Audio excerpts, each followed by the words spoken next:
Deposição em aterro em termos do seu teor em zinco. Devido à elevada lixiviação do chumbo, os pós terão de sofrer uma operação de inertização prévia antes de poderem ser depositados no aterro de resíduos perigosos. Os resíduos devem ser considerados como perigosos para deposição em aterro. Assumir estas conclusões invalidaria a aprovação do projeto. O Estado, a Urbi-Indústria, neste caso, terá omitido deliberadamente estes dados relevantes ao consórcio. A prioridade é, no seguimento da privatização, remover rapidamente e de qualquer maneira os resíduos perigosos da fábrica da Maia, de preferência dentro da malha legal ou algo parecido. E é exatamente isso que sucede. Fui, entretanto, verificando a qualidade das análises da água subterrânea que, entretanto, era medida através de piezómetros, isso tudo estava previsto no projeto, e cheguei à conclusão que havia ali uma anormalidade em relação àquilo que era suposto acontecer. Ou seja, havia parâmetros de chumbo e de crómio que estavam a ser largamente ultrapassados. Apesar da situação de referência não ser as melhores, porque aquilo era uma escombreira e já teria alguma poluição, estava de facto a haver uma alteração que não era suposto haver. Se eles fossem inertes, isso não teria que acontecer. E então pedi que me fosse feita uma nova análise, nesse caso aos resíduos remanescentes, aos que tinham ficado na siderurgia, para poder confirmar ou não que os resíduos eram de facto inertes. E o que aconteceu é que verbalmente me foi dito pela empresa que entretanto fez o projeto, pela empresa de consultoria, Publiambiente, que esses resíduos eram de facto, tinham valores de crómio e de chumbo extraordinariamente elevados, coisa que não transpareceu nas análises que nos foram entregues pela Vila Rei. Os de Vila Rei foram entregues e eram valores muito baixos, o que também eu próprio estranhei, porque não teriam que ser tão baixos. Os resíduos inertes, afinal, são perigosos. O facto de a DRAOT ter selecionado os locais e assistido à recolha das amostras em 2002 é uma explicação para a discrepância de resultados. E chegam a conclusões diametralmente opostas. Os resíduos são perigosos. Naquelas amostras que nós tiramos naquele local especificamente, as conclusões estão no nosso relatório. Os resíduos são perigosos. As conclusões estão no relatório. Eu vou mostrar o relatório. Mostre. Como é que explica o facto de ter chegado a conclusões diametralmente opostas relativamente aos mesmos locais e mesmos resíduos? Não são o mesmo local, não sei se é o mesmo resíduo. Se são diferentes, não é o mesmo resíduo. Ou as características do resíduo não são as mesmas, obviamente. Porquê é que não são as mesmas? Não sei, porque uns estavam no topo e outros estavam no fundo. Eu não sei se aquilo que estava a ser escavado se fazia parte das 98.500 toneladas do projeto inicial. A Publiambiente, para que o projeto fosse aprovado pelas autoridades competentes, não recolheu amostras que permitissem chegar à conclusão que esses resíduos eram inertes, misturando designadamente os resíduos com terras. Não falsificou as amostras. Andamos aqui há muitos anos. Nunca fizemos isso, nem nunca iremos fazer enquanto estiver à frente desta coisa. Absolutamente. Então como é que explica? Parece-me que a questão faz sentido no mesmo local, com os mesmos resíduos, chegar a conclusões diametralmente opostas. Repare, os processos de amostragem são processos falíveis. Okay? Parte logo por aí. Entre aquilo que estava nas 98.500 toneladas iniciais 97.500 toneladas iniciais do próprio projeto que lá estava, era uma massa que lá estava de resíduos. Os resíduos são perigosos, incluindo do ponto de vista legal. É, portanto, um crime contra o meio ambiente. Todos o reconhecem, menos o governo. Mas já lá iremos. Pela nova legislação são perigosos. Pela nova legislação são perigosos, mas quando eles foram depositados não eram. Repare bem, senhor Rui Araújo. O conteúdo é o mesmo.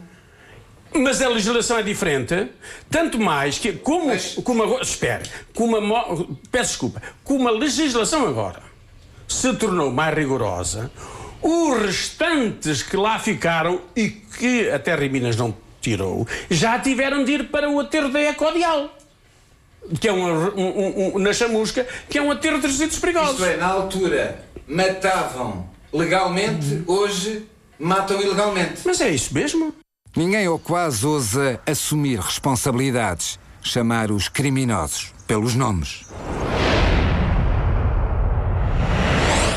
97.500 toneladas é o passivo ambiental estimado da fábrica, mas são retiradas da Maia 321.619 toneladas de resíduos no espaço de 8 meses.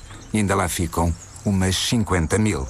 Em fevereiro de 2002, a DRAOT manda cessar de imediato o transporte e deposição dos resíduos, alegando terem sido efetuados despejos fora da área de delimitação do projeto e ter sido ultrapassado o prazo para a conclusão da operação. Das duas, uma.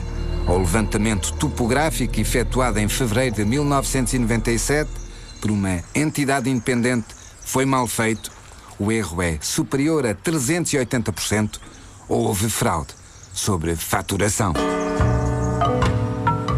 Decidimos pedir explicações ao consórcio que realizou a operação. Rua de Santo António, Contumil. A sede da Vila Rei é aqui, neste bairro periférico do Porto. O nome da firma, do número 146, agora é outro. De qualquer modo, o local parece estar deserto. Ligamos para a Vila Rei. O número para o qual ligou não está atribuído. A sede da Terra e Minas também parece abandonada e o telefone deixou de estar atribuído. De acordo com o relatório confidencial 1071/2004 da Inspeção-Geral de Finanças, o esquema de controle montado para a medição das quantidades de resíduos retirados não foi o mais eficiente, uma vez que não se baseou na pesagem de cada um dos caminhões à saída da fábrica por motivos que não parecem aceitáveis. Para a IGF, os procedimentos anómalos da firma 100% pública Urbindústria sucederam-se. O comportamento do Conselho de Administração da Urbindústria não acautelou convenientemente os interesses do Estado, em particular ao permitir a retirada de resíduos em quantidade muito superior àquela que estava prevista, sem acordo do acionista, par pública, o próprio Estado, e sem garantia de estarem abrangidas pelos acordos, e ao pagar as respectivas faturas, bem como ao pagar faturas que correspondem a trabalhos realizados fora do prazo acordado. Ironia do destino. Os resíduos supostamente inertes são perigosos, o local supostamente propriedade do consórcio também não lhe pertence e as quantidades inicialmente aumentaram para mais do triplo. Exato. Portanto, tudo isso correu mal. E neste momento penso que é um problema grave o que está a acontecer. É duplamente grave. Paga o ambiente e o bolso do contribuinte. Segundo a IGF, o Estado pagou 7 contos, 34,92 € mais IVA por cada tonelada de resíduos. Estão em causa muitos milhões de euros. Mais tarde, as finanças confirmam os procedimentos errados da Urbindústria e refutam as justificações da par pública que controla a empresa do Estado. Realça o facto de, nos termos da análise efetuada, a IGF manter todas as conclusões que formulou, uma vez que o parecer da par pública e os respectivos anexos, que foram objeto de apreciação, não contêm elementos que justifiquem a alteração daquelas conclusões.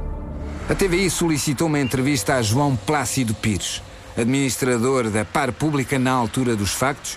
Foi nomeado há semanas administrador executivo da REN, sobre questões ambientais na perspectiva dos aterros ilegais de resíduos perigosos, da corrupção, do branqueamento de capitais e da evasão fiscal e do contrato.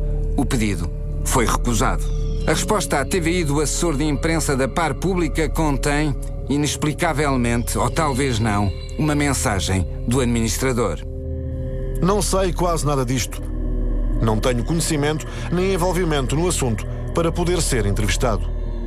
A par pública e João Plácido Pires acompanharam este caso desde o princípio.